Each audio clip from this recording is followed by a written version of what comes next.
Hello friends, from today onwards I am going to start one more playlist on RESTful APIs. Basically we will see that how we can use the RESTful APIs with ASP.NET Web Services.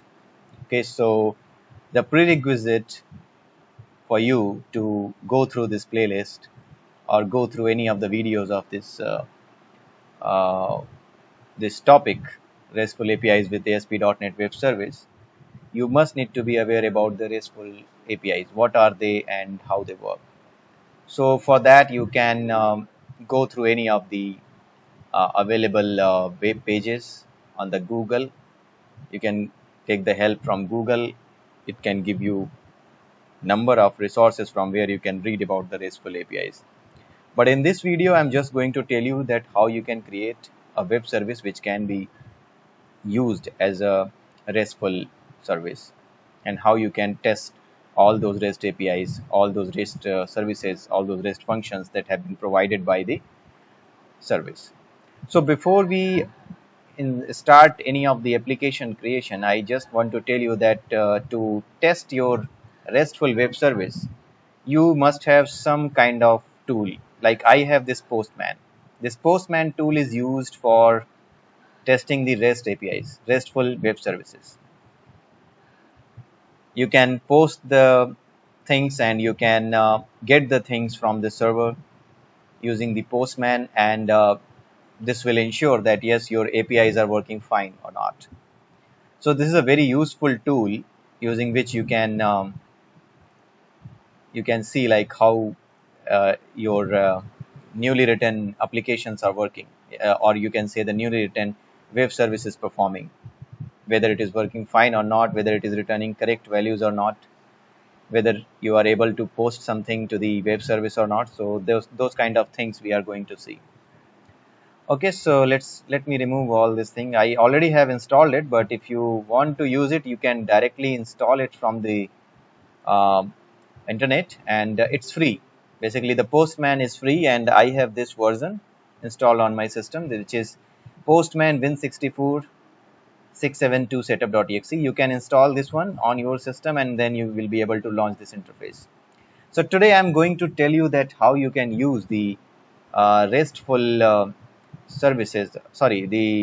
Postman to test the RESTful service, a service which can receive the request and send the response in the JSON format. You know that the RESTful APIs support the JSON format. If you are aware about the RESTful APIs, as I already told you that if you want to uh, understand the video completely, which I am putting here, you must need to be aware about the RESTful APIs and about the JSON and something about the XML. I hope XML everyone is aware about, but for JSON and RESTful APIs, you must be aware before you can go through my video.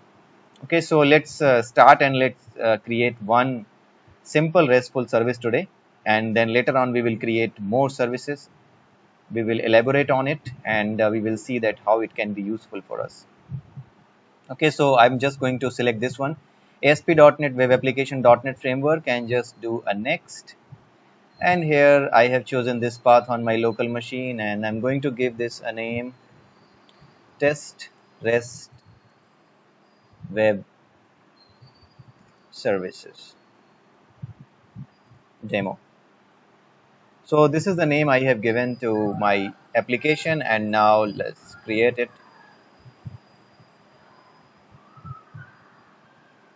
And it's web API which you need to select. You can see that it says that a project template for creating RESTful HTTP services that can reach a broad range of clients including browsers and mobile devices. Okay, so I just need to remove this one. I'm not configuring it for HTTPS, otherwise I need to do some settings which I don't want to do as of now. For that I need to set up some transport layer security and all that, so I'm just leaving it. So it will not support, it will not be configured for the HTTPS. It will be configured for the simple hypertext transport protocol. Okay, so just need to create it.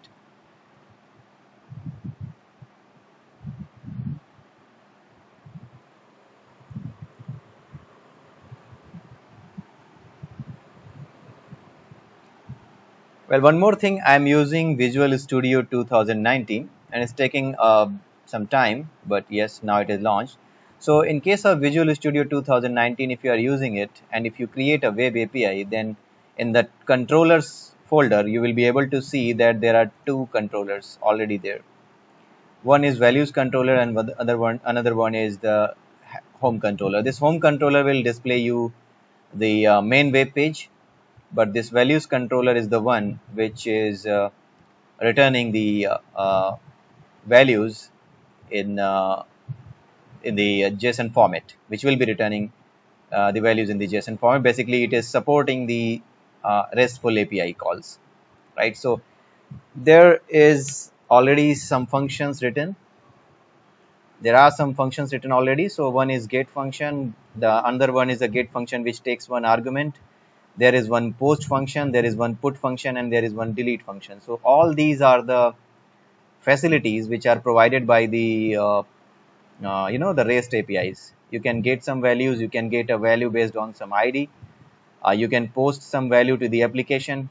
You can put some value to the application. You can delete something from the application. So these are the things you can see here, and it already gives you all these things. So if you have to create a new class for you, you just need to create a new controller saying add controller, and then you just need to select this one, web API 2 controller with read write actions. Once you select this one, you will be able to see these kind of the class. I'm not going to create it because I already have this. I just told you in next demo I will show you something regarding that. So let's see that how we can do this. This is very simple. Basically REST API using REST API is very simple, and before I started this REST API demos, I have already covered all those things which are very much important when if you are a .NET geek, like entity data framework and like web services, web applications. There are some tips and tricks playlist as well. So all those you can go through. So that's why I already discussed all those videos, all those topics in my videos, and all those videos are there in the separate playlist. So you can go through them, and specifically you can go through the the entity data framework related tutorials that I have uploaded. The videos I have uploaded regarding the entity data framework in a separate playlist, so you can go through them, so that later on you will be able to understand that how you can use the RESTful APIs when your web service is connecting to the databases as well. It is connecting to some other services as well. So those kind of things you will be aware of, and then you will be able to write good applications. Okay, so this is the code already available there. So I just want to use the postman to check whether this get and whether this get is able to return some value or not, right? So I'm just going to run this. Let's run this web application, and let's see that where it is executing, what port it is using, and what is the URL basically. So here you can see it's like HTTP localhost 61508. So this is the URL. Okay, so this URL you can use to just copy it. Let us load this one once it is loaded. Okay, so this is loaded now. So I'm just going to copy this, and I'm just going to use this.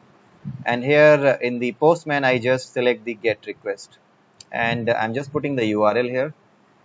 And apart from URL, I just want to see if I can use this function, if I can get this function to find out if it returns the values correctly or not. So basically, if I do a get, and what will be the format, API and the values, you can see that this values is the prefix to this values controller, right? So you just need to use this values. You don't need to use the controller keyword. Everything would be like API slash values. You just need to use this one. If there was something like demo controller, then API slash demo, that would be the case. But here if it is values, then you will write like API slash values, and then you just need to leave it. You don't need to write get. You just need to write something like this. It's like API, and then you need to write like values. Okay, and if you write this values, then you can see that it is able to return the value 1 and value 2, which is available here, which I am returning from here, value 1 and value 2. Okay, so now let's see if I can use this particular uh, ID or not. Okay, so let's do some changes so that we can identify that our request is going, and based on the ID it is returning the output. Okay, so here I'm going to do some change. If get request is there for a particular ID, then what I will do, I will just return the value plus ID. I mean, it will return like value. If I have given like 5, then it will return value 5. So here I should be able to see value 5. If I give 7, then here I should be able to see value 7, right? So the small change, one small change I have done so that we can see some changes over the Postman. So let's run it again, and let's go back to the Postman again to see how it can be verified.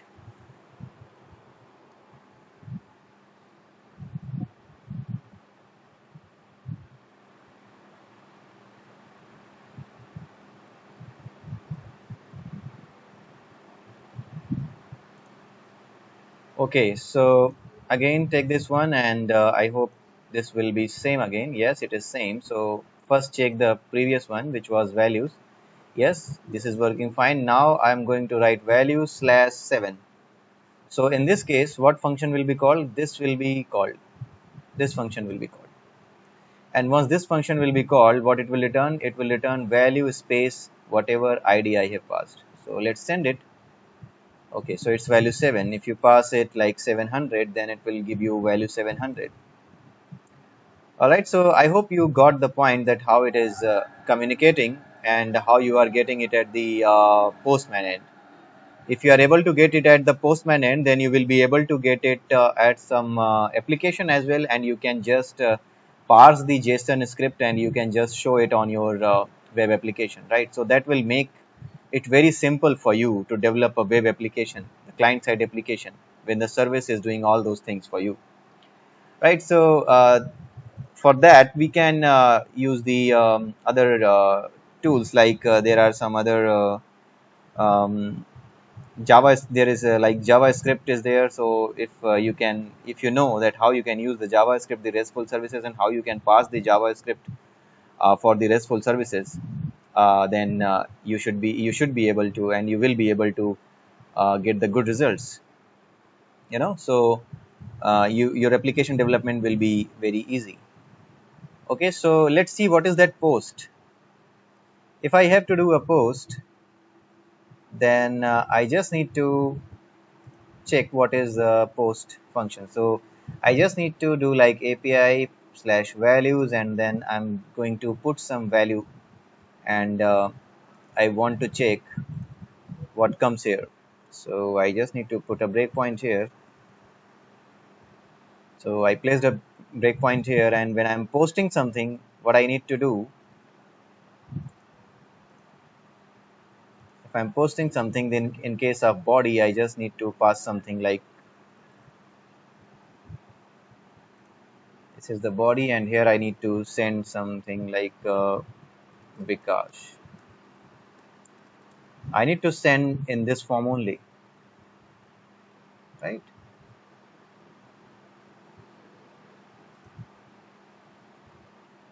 So here is the body, and what is the problem with this?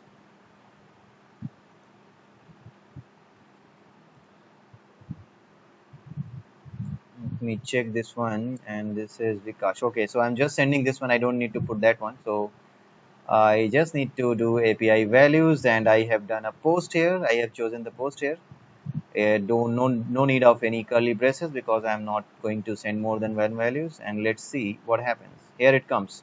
The breakpoint is hit by the call, and then you can see what came here. So if I come here and if I do F10, and if I try to find a value, then you can see that Vikas came here. Whatever I sent from the postman, that came here. So you can understand that how it is working, and you can understand that if you have to write some application which needs some value from the database, or which needs some value from your service, or you can say which want to save some value in the database. So in that case, this JSON, or you can say the RESTful APIs, can be very useful.